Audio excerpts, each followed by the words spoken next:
Hello guys, പൊന്നസ് വ്ളോഗ്സിൻ്റെ പുതിയൊരു വീഡിയോയിലേക്ക് സ്വാഗതം. അപ്പോൾ ഇതാ നമ്മളെല്ലാവരും കൂടി ഒരു യാത്ര പോവാണ് കേട്ടോ. ഞാനും പൊന്നൂസും ചേട്ടനും മാത്രമല്ല, ചേട്ടൻ്റെ ഫ്രണ്ട്സും അവരുടെ ഫാമിലി എല്ലാവരും ഉണ്ട് കേട്ടോ. നമ്മളെല്ലാവരും കൂടെ കന്യാകുമാരിയിൽ പോവാണ് കേട്ടോ. അപ്പോൾ കന്യാകുമാരിയിൽ പോകുന്ന വഴിയിൽ അവിടെ ഒരു ജൈനക്ഷേത്രമുണ്ട്, ചിതറാൽ എന്ന് പറഞ്ഞ സ്ഥലത്ത്. അപ്പോൾ ആ ജൈനക്ഷേത്രം എന്ന് പറഞ്ഞാൽ ചരിത്രം പ്രസിദ്ധമായൊരു ക്ഷേത്രമാണ് കേട്ടോ. അപ്പോൾ നമ്മുടെ മാർത്താണ്ഡത്താണ് ഇതുള്ളത്, ഈ ക്ഷേത്രം ഉള്ളത് കേട്ടോ. അപ്പം എന്തായാലും നിങ്ങളെ കൂടെ ഒന്ന് അത് പ്രത്യേക വ്ളോഗ് എടുത്ത് കാണിക്കാമെന്ന് വിചാരിച്ചു.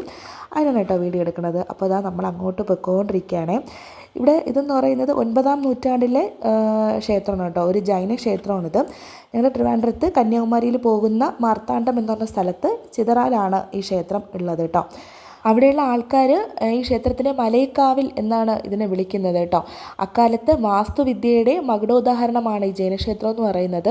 ഇപ്പോൾ ആർക്കിയോളജിക്കൽ സർവേ ഓഫ് ഇന്ത്യയുടെ സംരക്ഷണത്തിലാണ് ഈ ക്ഷേത്രം പൊയ്ക്കൊണ്ടിരിക്കുന്നത് കേട്ടോ. അങ്ങനെ ചിതറാൽ ഗ്രാമത്തിൽ എത്തിയിട്ട് ഈ ക്ഷേത്രത്തിലോട്ട് പോകാൻ വേണ്ടിയിട്ട് ഒരു പ്രവേശന കവാടം തന്നെ ഉണ്ട് കേട്ടോ. പിന്നെ നമ്മളെ ക്ഷേത്രത്തിൽ എത്തിയിട്ടുണ്ട്. അങ്ങനെ അതിൻ്റെ വശത്തായിട്ട് തന്നെ പാർക്കിംഗ് ഫെസിലിറ്റീസും ശുചിമുറിയും കാര്യങ്ങളൊക്കെ ഉണ്ട് കേട്ടോ. പിന്നെ രാവിലെ 8:30 മുതൽ വൈകിട്ട് 5 മണി വരെയാണ് ഇതിനകത്തോട്ട് പ്രവേശനമുള്ളത്. 4:30 മണിയൊക്കെ ആകുമ്പോഴത്തേനും നമുക്ക് ക്ഷേത്രത്തിലോട്ട് കയറി പോവേണ്ട പ്രവേശന കവാടം അടയ്ക്കും കേട്ടോ. അങ്ങനെ നമ്മൾ ക്ഷേത്രത്തിനകത്തോട്ട് അങ്ങനെ കയറി പോവാണ് കേട്ടോ. ഇവിടെ നിന്ന് ഏതാണ്ട് ഒരു 1.5 കിലോമീറ്റർ നമ്മൾ ഇതിനകത്തോട്ട് കയറിയിട്ട് ഏതാണ്ട് ഒരു 1.5 കിലോമീറ്റർ വേണം ക്ഷേത്രത്തിൻ്റെ അടുത്ത് എത്താൻ വേണ്ടിയിട്ട് കേട്ടോ.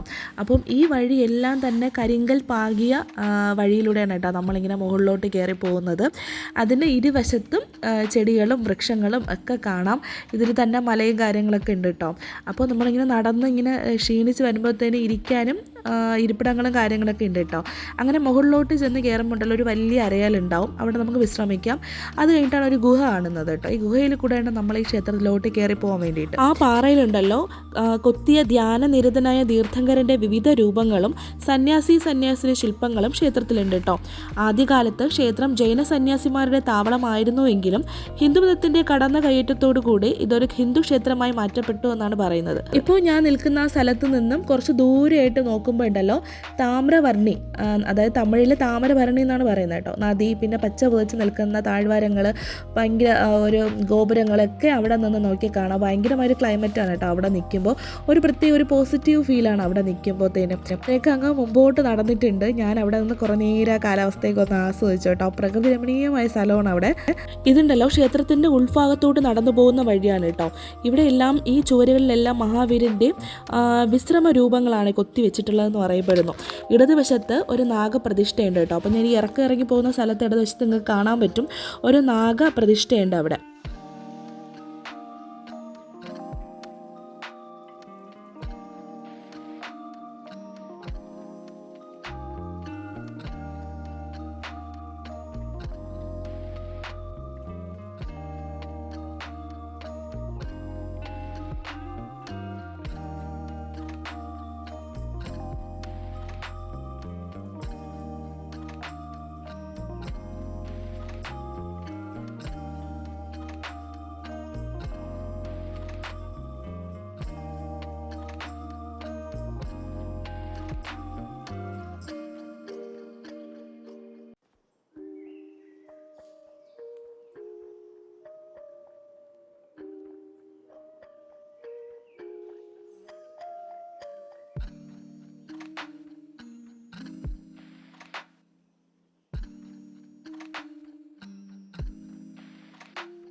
പിന്നെ ഈ കാണുന്ന ഒരു ചെറിയ ജലാശയം ഉണ്ടല്ലോ, ക്ഷേത്രത്തിൻ്റെ തൊട്ട് താഴെയായിട്ടാണ് കാണപ്പെടുന്നത്.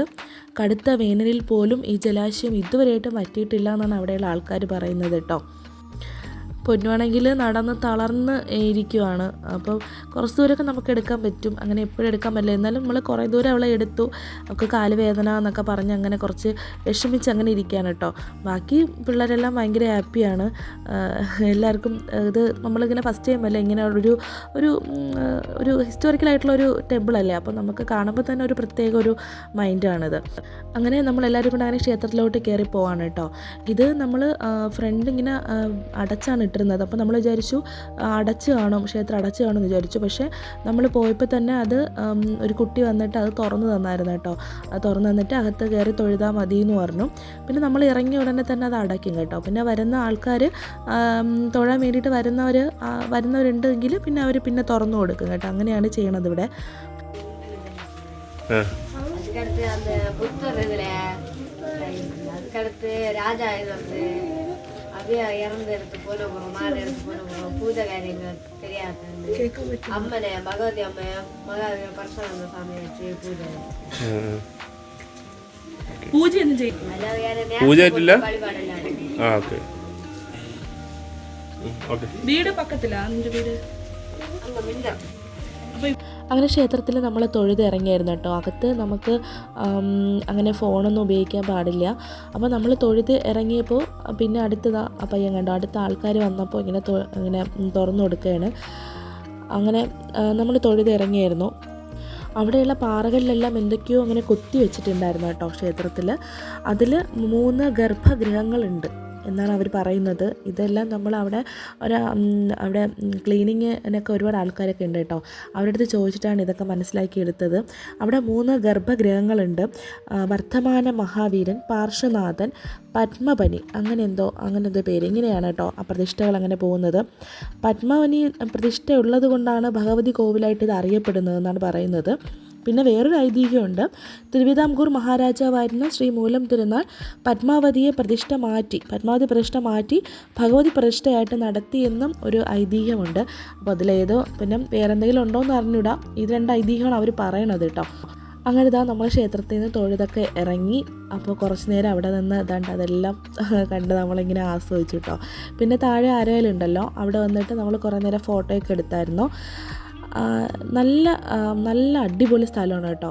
നിങ്ങൾ ഒരിക്കലെങ്കിലും വരണം എന്നാണ് പറയണത്. അപ്പം ഇപ്പോഴും ഇങ്ങനെയുള്ള സ്ഥലങ്ങൾ ഉണ്ടെന്നൊക്കെ കേൾക്കുമ്പോൾ നമുക്ക് നമ്മുടെ നാട്ടിലും കൂടെ ആയതുകൊണ്ട് അതൊക്കെ ഭയങ്കര നമുക്ക് അഭിമാനമായിട്ടുള്ള നിമിഷമാണ് കേട്ടോ. നിങ്ങളെയും കൂടെ കാണിക്കുമ്പോൾ എനിക്കൊരു പ്രത്യേക ഫീലാണത്. അപ്പോൾ പറ്റുവാണെങ്കിൽ എല്ലാവരും വന്ന് ക്ഷേത്രം സന്ദർശിക്കുക.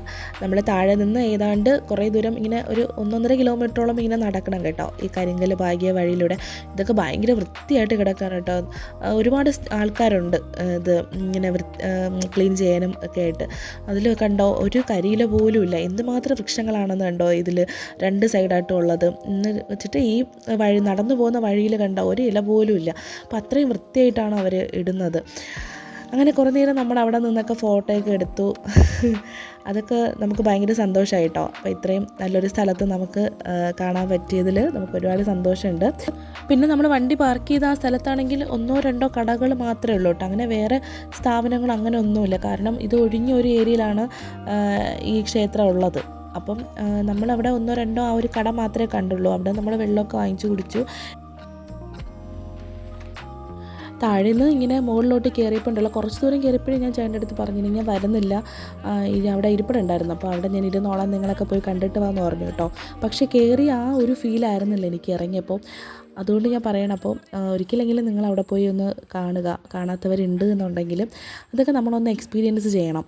തിരിച്ചിറങ്ങി വന്നപ്പോൾ എനിക്ക് ഭയങ്കരമായിട്ടുള്ളൊരു ഫീലായിരുന്നു അതൊക്കെ കണ്ടിട്ട് ഇറങ്ങിയപ്പോൾ കേട്ടോ. അപ്പോൾ എന്തായാലും വീഡിയോ ഇഷ്ടപ്പെട്ടു എന്ന് വിചാരിക്കണം. അപ്പോൾ നമ്മൾ കന്യാകുമാരിയിൽ പോകുന്ന ഒരു വഴിയിൽ ക്ഷേത്രത്തിൽ കയറിയപ്പോൾ എടുത്തൊരു വീഡിയോ ആണ് കേട്ടോ. അപ്പോൾ കന്യാകുമാരിയിൽ പോകുന്ന ഒരു ചെറിയൊരു വീഡിയോയും കൂടെ ഉണ്ട്, അത് ഓൺ ദ വേ ആണ്. അപ്പോൾ ഈ വീഡിയോ ഇഷ്ടപ്പെട്ടിട്ടുണ്ട് എന്നുണ്ടെങ്കിൽ ലൈക്ക് ചെയ്യുക, ഷെയർ ചെയ്യുക, കമൻറ്റ് ചെയ്യുക. അപ്പോൾ പുതിയൊരു നല്ലൊരു വീഡിയോയിൽ കാണാം. അതുവരേക്കും ടാറ്റാ ബൈ, സീ യു.